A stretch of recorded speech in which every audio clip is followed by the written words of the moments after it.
जैसे कि कोई भी व्लॉगर है या फिर कोई कंटेंट क्रिएटर है, अब उसकी नीश डिफरेंट हो सकती है, उसका स्टाइल डिफरेंट हो सकता है और उसी तरह से ही उसकी इक्विपमेंट की रिक्वायरमेंट या जो इक्विपमेंट वो यूज़ कर रहे हैं, वो भी डिफरेंट हो सकती है।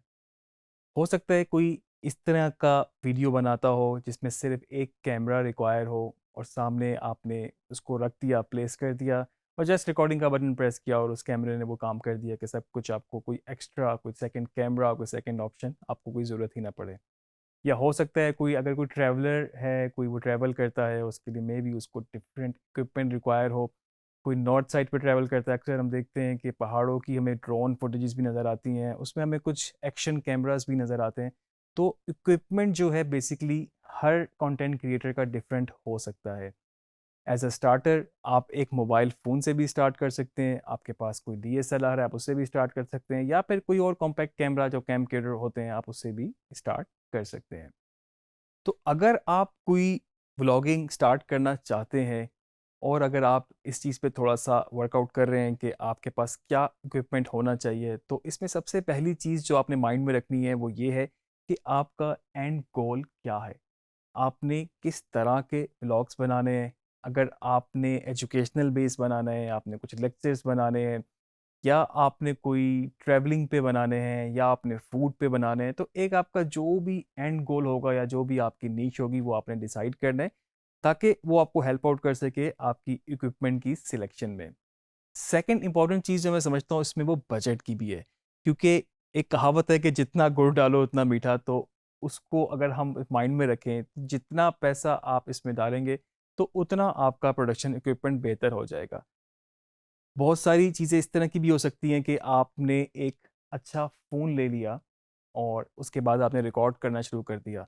लेकिन हो सकता है कि वो फ़ोन की वीडियो क्वालिटी बहुत अच्छी तो हो, लेकिन उसको उसकी स्पेस कम हो और जब आपने बहुत ज़्यादा कंटेंट शूट करना है, तो उसके साथ-साथ फिर आपको उसको बैकअप करने के लिए स्टोरेज भी चाहिए होगी और स्टोरेज इन्वॉल्व करने के लिए आपको फिर उसमें बजट भी उसमें ऐड हो जाएगा। तो बेसिकली आपको इसी तरह से ही डिसाइड करना है कि इक्विपमेंट आपको किस तरह से बनाना है, कौन-सा इक्विपमेंट बनाना है और आपकी क्या उसमें बेसिकली रिक्वायरमेंट हो सकती है। इक्विपमेंट के साथ-साथ आपकी प्रोडक्शन टीम भी बड़ा इम्पोर्टेंट रोल अदा करती है कि आप इसी को ब्रेकअप करें इस तरीके से कि आपको प्रोडक्शन टीम क्या रखनी है। अगर आप खुद सारी स्किल्स जानते हैं, मतलब आपको फ़िल्म करना भी आता है, आपको एडिट करना भी आता है, तो ठीक है, आप उससे काम स्टार्ट कर सकते हैं कि आपने खुद ही इसको फ़िल्म किया, खुद ही इसको रिकॉर्ड किया, बाद में आपने इसको एडिट कर दिया। कहीं पर हो सकता है आपकी क्रिएटिव एस्थेटिक्स कोई इस तरह से बहुत अच्छी ना हो, आइडियाज़ जनरेशन अच्छी ना हो या फिर आपके पास आइडियाज़ तो हों, लेकिन वो किस तरह से एग्ज़ीक्यूट हो सकते हैं, क्या-क्या पॉसिबल वेज़ हो सकते हैं, हो सकता है उस पे आप ना बेहतर तरीके से काम कर सकते हो। तो कुछ फैक्टर्स ऐसे हैं कि आपको ये टीम डिसाइड करनी पड़ेगी कि आपको किस स्ट्रेंथ पे जाना है और ऑब्वियसली स्ट्रेंथ से मेरा मतलब यही है कि आपको ज़्यादा टीम मेंबर्स इन्वॉल्व करते हुए ज़्यादा कोलैबोरेट करना पड़ेगा या आपको ज़्यादा बजट इन्वॉल्व करना पड़ेगा। मिसाल के तौर पे अगर हम एक बिगिनर लेवल पे बात करें कि बिल्कुल एक कोई स्टार्ट कर रहा है और उसका कंटेंट भी जो है बिल्कुल एक बेसिक सा कंटेंट है, उसको बहुत ज़्यादा उस पे स्टाइलाइज़ नहीं करना, बहुत ज़्यादा उसको कैमरा एंगल्स वेरिएशन नहीं चाहिए। तो मेबी वो एक कैमरे के साथ, एक माइक के साथ स्टार्ट कर सकता है। मेबी एक प्रोड्यूसर हो, वो बेशक खुद ही क्यों ना हो, जो अपनी वीडियो प्रोड्यूस करना जानता हो, आइडियाज़ भी वो दे रहा हो और बाद में उसको एडिट करना भी जानता हो। इसके अलावा अगर हम एक और इंटरमीडिएट लेवल पे बात करें तो मे बी उसमें एक प्रोड्यूसर इन्वॉल्व हो, उसमें कोई कैमरा टीम इन्वॉल्व हो, कोई कैमरा पर्सन हो जो कि कैमरा सारा हैंडल कर रहा हो या फिर कोई कॉपीराइटर इन्वॉल्व हो जो कि बेसिकली कंटेंट को, स्क्रिप्ट को या जो भी इस तरह की चीज़ है नैरेटिव बेस्ड उसको वो थोड़ा-सा उस पे काम कर रहा हो। एडवांस लेवल पे अगर हम बात करें तो आप बड़े स्केल पे बात करें तो उसमें आपका वीडियो प्रोड्यूसर इन्वॉल्व हो सकता है, आपका कॉपीराइटर इन्वॉल्व हो सकता है, राइटर है, स्टोरी बोर्ड आर्टिस्ट है, कोई प्रॉपर स्टोरी बोर्ड बनती हो, किस शॉट के बाद कौन-सा शॉट होगा। एक डायरेक्टर जो सारी सिनेरियो को डायरेक्ट कर सके, कैमरे की डिफरेंट मेंबर्स हो सकते हैं, कैमरा पर्सन अगर कोई ड्रोन ऑपरेटर है वो अलग है, कोई डीएसएलआर कर रहा है वो अलग है, कोई गोप्रोस को अलग हैंडल कर रहा है और उसके अलावा कोई गिम्बल पे अभी ये गिम्बल वगैरह ये सारी चीज़ें हम आगे डिस्कस भी करेंगे। साउंड की टीम हो सकती है कि किस तरह से साउंड डिफरेंट जगहों से कैप्चर करना है, मेकअप टीम हो सकती है, एडिटर हो सकते हैं और डिज़ाइन टीम जो आगे आपकी पोस्ट को, जो आपकी वीडियो को आगे उसके ऊपर डिज़ाइन बना सके या फिर उसके ऊपर कोई और ग्राफिक्स एलिमेंट है तो उस पे काम कर सके। तो अगर हमने इसको डिवाइड किया तो हमने बेसिकली बिगिनर, इंटरमीडिएट और एडवांस लेवल पे हमने टीम को डिवाइड किया। आगे जाके थोड़ा-सा अभी हम इसको और देखते हैं इक्विपमेंट वाइज़ आपके पास क्या-क्या ऑप्शंस हो सकती हैं। तो इस सारी टीम साइज़ को माइंड में रखते हुए अगर हम स्पेसिफिकली इस वक़्त इक्विपमेंट की बात करें तो कुछ चीज़ें ऐसी हैं जो कि मस्ट आपके पास होनी चाहिए। सबसे पहली चीज़ तो उसमें है कैमरा। आपने कोई भी फ़िल्म बनानी है अदर देन व्लॉग भी अगर हम बात करें तो आपको कैमरा तो चाहिए ही चाहिए। कैमरा अब कौन-सी टाइप का होना चाहिए, कौन-सा होना चाहिए वो एक क्वेश्चन फिर भी मैं कह सकता हूँ बात का हो सकता है, लेकिन वो मोबाइल फ़ोन कैमरा भी है, डीएसएलआर भी है, कोई कॉम्पैक्ट कैमरा है, कोई और बड़ा कैमरा है, लेकिन आपके पास एक कैमरा होना चाहिए। उसके बाद अगर आप इस पे ऑडियो करते हैं, अगर आप इसके ऊपर कोई वॉइस ओवर करते हैं या फिर आप साथ-साथ उसको नरेट कर रहे हैं, तो आपके पास एक माइक्रोफ़ोन भी होना चाहिए। माइक्रोफ़ोन के साथ-साथ आपके पास कुछ लाइटिंग का इक्विपमेंट अगर आप रात को शूट कर रहे हैं क्योंकि सन की ऑप्शन तो आपके पास डे में है, आप सनलाइट में बहुत बेहतर तरीके से कर सकते हैं और ऑब्वियसली सन की भी पोज़ीशन के हिसाब से आप अपना शूट प्लान कर सकते हैं। अर्ली मॉर्निंग आपको सॉफ्ट लाइट मिलेगी, गोल्डन आवर्स आपको शाम को सूरज और ब्लू आवर का मिक्सचर मिलेगा। बिल्कुल पीक जब सूरज टॉप पर होगा तो उस वक़्त आपको बहुत हार्श लाइट मिलेगी, तो थोड़ा-सा आप कंक्लूज़न थोड़ी-सी आप अपनी कैलकुलेशन इस हिसाब से भी कर सकते हैं कि आपको कौन-सा टाइम सूट करता है। और अगर आप कोई ट्रैवल वगैरह कोई इस तरह की चीज़ कर रहे हैं, तो फिर थोड़ा-सा आपके पास टाइम की रिस्ट्रिक्शन होगी, लेकिन आपको वो फिर थोड़ा-सा उस पे कॉम्प्रोमाइज़ करना पड़ेगा लाइटिंग पे। इसके अलावा अगर आप ट्राइपॉड है, कहीं पर कैमरा माउंट करना है, कहीं पर कोई गिम्बल आपको चाहिए, तो आपको एक साथ में एक एडिशनली ट्राइपॉड वगैरह भी चाहिए होगा। ग्रीन स्क्रीन्स बहुत सारी ऑप्शंस होती हैं, बहुत सारी चीज़ें होती हैं, कोई लेक्चर्स वगैरह कोई जिस तरह से अभी भी हम रिकॉर्ड कर रहे हैं, ये सब ग्रीन स्क्रीन पर हो रहा है। और ग्रीन स्क्रीन आप अपने एडिटिंग में भी और एनिमेशन के पार्ट में भी, आफ्टर इफेक्ट में भी देख चुके हैं। तो ग्रीन स्क्रीन के लिए भी आपके पास एक छोटा सेटअप हो, तो आप फिर जाके बैकग्राउंड चेंज कर सकते हैं। अगर ऐसा नहीं होगा तो आपको फिर प्रॉपर थोड़ा बैकग्राउंड पे भी काम करना पड़ेगा कि वो प्रॉपर एक थोड़ा-सा सेट बेस्ड हो या सेट बेस्ड ना भी हो तो बिल्कुल नीट हो, क्लीन हो, ज़रा वो सिंपल भी हो लेकिन थोड़ा-सा कैमरे के सामने, स्क्रीन के सामने वो बेहतर लग रहा हो। उसके अलावा ये तो बेसिक चीज़ें थी, फर्दर इनके साथ बहुत सारी चीज़ें ऐड ऑन होती हैं। अगर कैमरा है तो आपको उसका बैक चाहिए, आपको उसके लेंसेज़ चाहिए, आपको मेमोरी कार्ड्स चाहिए, आपको लाइटिंग है तो उसके लिए आपको चार्जर्स चाहिए, कैमरे के चार्जर्स भी होते हैं। तो इस तरह से बहुत सारी चीज़ें ऐड ऑन होती रहती हैं, डिपेंडिंग कि आप कौन-सी चीज़ पे जा रहे हैं, कौन-सा इक्विपमेंट आप यूज़ कर रहे हैं। कैमरे की हमने बात की तो आजकल मोबाइल पे भी बहुत ज़्यादा हम देख रहे हैं कि व्लॉग्स बन रहे हैं, कंटेंट बन रहा है क्योंकि मोबाइल का सबसे ज़्यादा फ़ायदा ये है कि हर वक़्त आपकी पॉकेट में होता है। आप जहाँ भी चाहें शॉट्स ले सकते हैं। अगर आप डीएसएलआर पे भी काम कर रहे हो, तो आप डीएसएलआर को पहले सेट करेंगे, उसकी कुछ सेटिंग्स होंगी, उसके बाद आप उसको मेबी ट्राइपॉड पे माउंट करेंगे, पोज़ीशन करेंगे और सबसे बड़ी बात आपको बहुत सारी जगहों पे परमिशन भी रिक्वायर होगी। आप बहुत सारी पब्लिक प्लेसेस में जाके शूट नहीं कर सकते। मिसाल के तौर पे आप पूरा एक ट्रैवलिंग का अगर बना रहे हैं और उसमें आपने बाय एयर भी ट्रैवल करना है, तो मेबी वहाँ पर आपके लिए कन्वीनिएंट ना हो कि आप एयरपोर्ट पे कोई वेटिंग एरिया में अपना कैमरा सेट करके फ़िल्म कर सकें। वहाँ पर आपको परमिशन भी होती नहीं।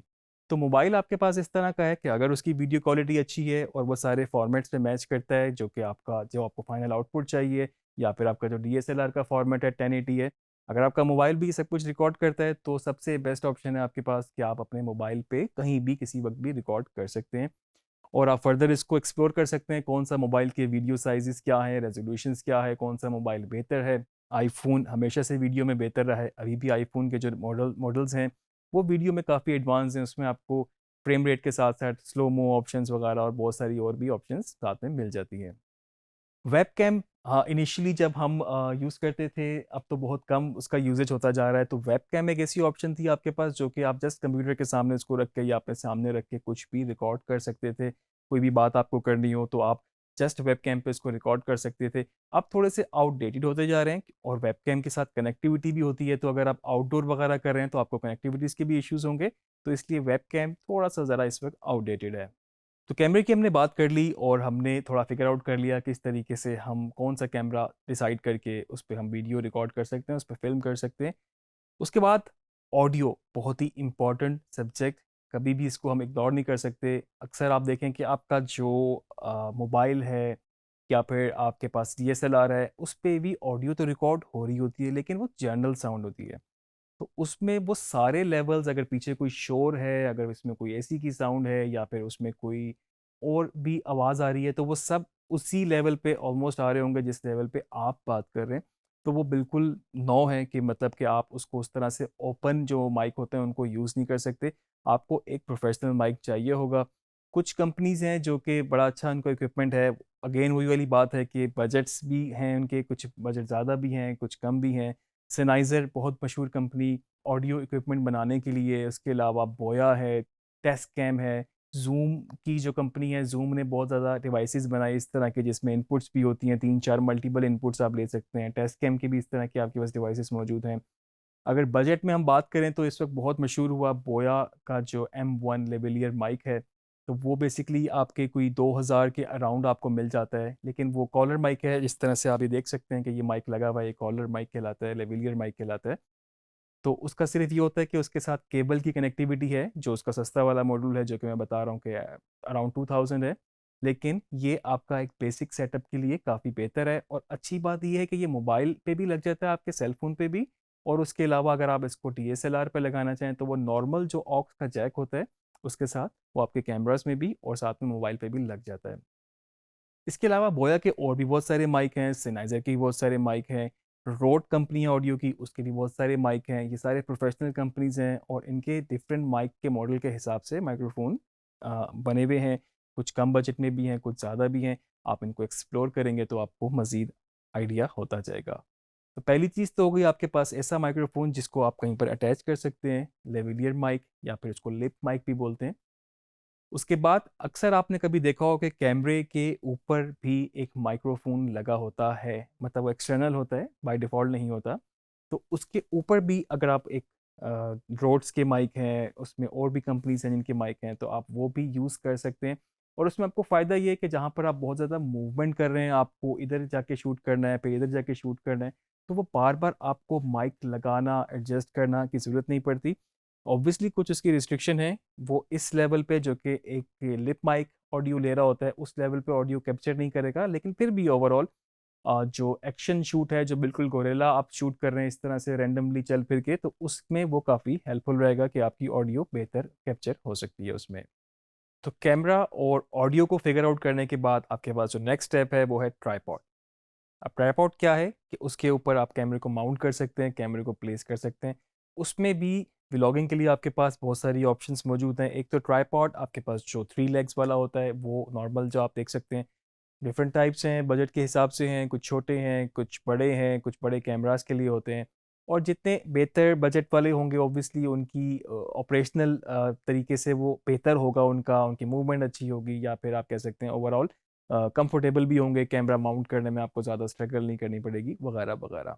इसमें अभी व्लॉगिंग में जो सबसे ज़्यादा मशहूर मैं कह सकता हूँ वो है गोरिल्ला पॉड।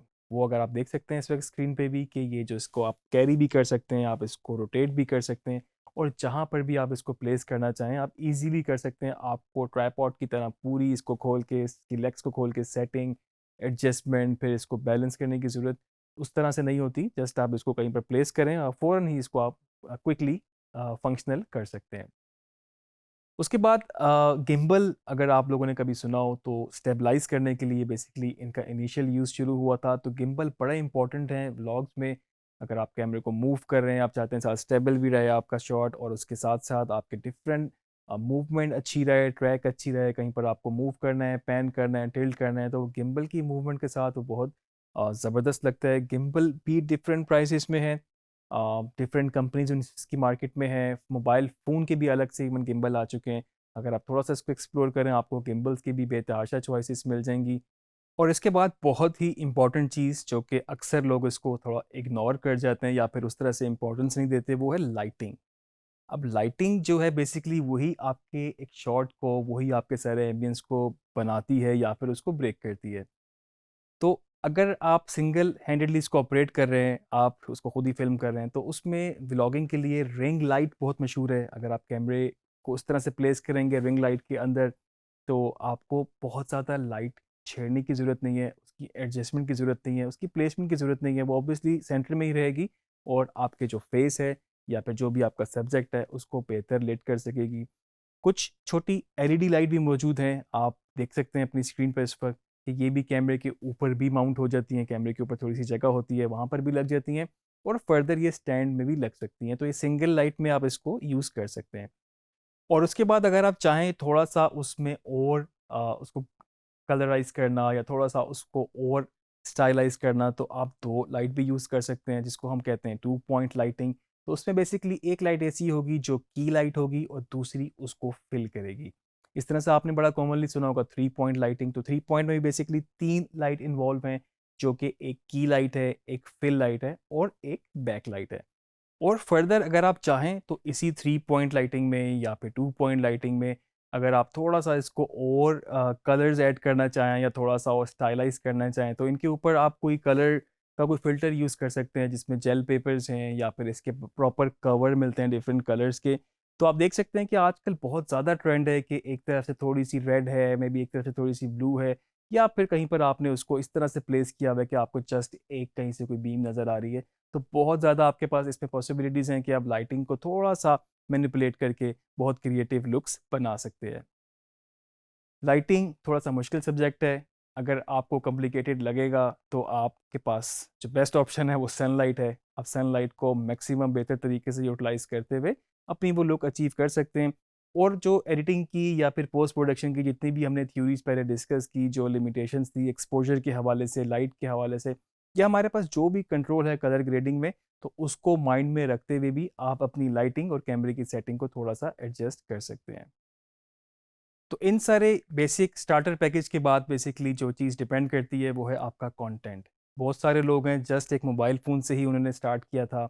कंटेंट उनका अच्छा था, उनकी जो इन्फ्लुएंस थी वो अच्छी रही लोगों के ऊपर, और आहिस्ता-आहिस्ता वो इतना फिर ग्रो कर गए, उनके पास अब बेस्ट इक्विपमेंट है, उनके पास महँगा इक्विपमेंट है, और साथ-साथ वो अपने कंटेंट पे भी काम करते हैं, और साथ-साथ उन्होंने उसको डिस्प्ले के लिए भी, या फिर आप कह लें कि ओवरऑल लुक को भी, सारा प्रेज़ेंटेशन वाइज़ भी बहुत इम्प्रूव किया है।